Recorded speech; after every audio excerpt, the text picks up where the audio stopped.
ఇక ఆలోచించుకుంటూ వెళ్ళాడు. ఎవరింట్లో కొట్టాడుకున్నా నేను గొప్ప అనే కదా, భార్యాభర్తల్లో ఇద్దరిలో ఎవరు ఎక్కువ ఎవరు ఎక్కువ కనుక్కున్నా అని చెప్పి ముందు బ్రహ్మ సరస్వతి దగ్గరికి వెళ్ళి వాళ్ళిద్దరిని ఇలా కూర్చోబెట్టి వాళ్ళిద్దరిని అడిగట, మీ ఇద్దరిలో ఎవరు గొప్ప అని. భార్య గొప్ప భర్త గొప్ప అని. వెంటనే ఆయన సృష్టి మొత్తం నిర్వహించేది నేనే గొప్ప అన్నాడు. వెంటనే సరస్వతీదేవి ఈ సృష్టికి జ్ఞానాన్ని అందించేది నేనే గొప్ప.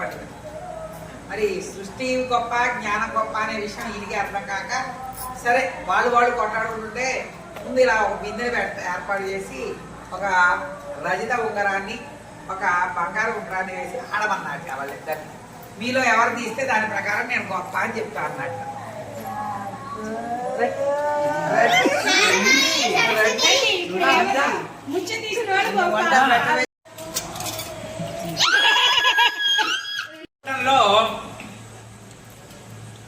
అక్కడ వెళ్ళి విష్ణుమూర్తిని లక్ష్మీదేవిని అడిగాడు ఎవరు గొప్ప అని. వెంటనే విష్ణుమూర్తి ఈ జగత్తు మొత్తాన్ని పరిపాలించేది నేనే గొప్ప అన్నట్ట. నీ పరిపాలనకు అవసరమైన ఐశ్వర్యాన్ని నేనే గొప్ప అంటుంటే ఇంతకీ పరిపాలించేవాడు గొప్ప, పరిపాలనకు అవసరమైన ఐశ్వర్యం గొప్ప. ఆ విషయం తెలుసుకుందామని వాళ్ళిద్దరిని కూర్చోబెట్టి వాళ్ళిద్దరిలో ఎవరు గొప్ప తెలుసుకుందామనే ఉద్దేశంతో నారద మహర్షి ఆ ఉంగరాన్ని వేశారు.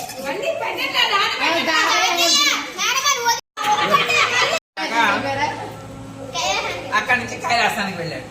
కైలాసంలో పార్వతీ పరమేశ్వరుల దగ్గరికి వెళ్ళాడు. ఈ ప్రకృతి మొత్తం నేనే అంటట పరమేశ్వరుడు, నేనే గొప్ప. ఈ ప్రకృతిలో శక్తి మొత్తాన్ని నేనే గొప్ప అంటుంది ఆవిడ. అందుకే పదార్థం గొప్ప, శక్తి గొప్ప అనే విషయం తెలుసుకుందామని బాధ్యత కూడా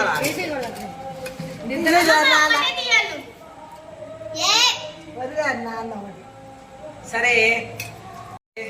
నారద మహర్షి అక్కడి నుంచి బయలుదేరి వెళ్ళిపోయాడు. తనకి ఏదో ఆలోచన వచ్చింది, వెళ్ళిపోయాడు.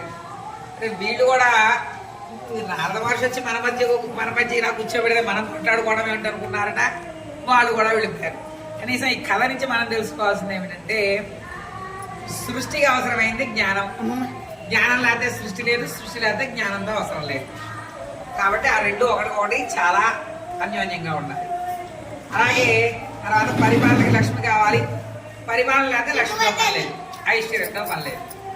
అలాగే పదార్థానికి శక్తి కావాలి, శక్తికి పదార్థం కావాలి. పదార్థం లేకపోతే శక్తికి విలువ లేదు, శక్తి లేకపోతే పదార్థానికి విలువ లేదు. కాబట్టి పదార్థం శక్తిలాగా, పరిపాలన ఐశ్వర్యంలాగా, సృష్టి జ్ఞానంలాగా కలిసి ఉండాలని చెప్పి వాళ్ళకి వచ్చిన ఇట్లాంటి చిన్న తగ్గు లేదు, అప్పటి నుంచి పెద్ద తగ్గు రాకూడదని చెప్పి ఇటువంటి చిన్న ఆట ఆడిస్తారనమాట.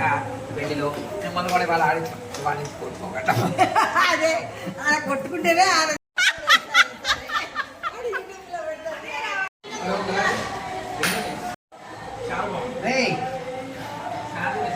శాంతి పన్నవాడు యూట్యూబ్లో పెట్టడం.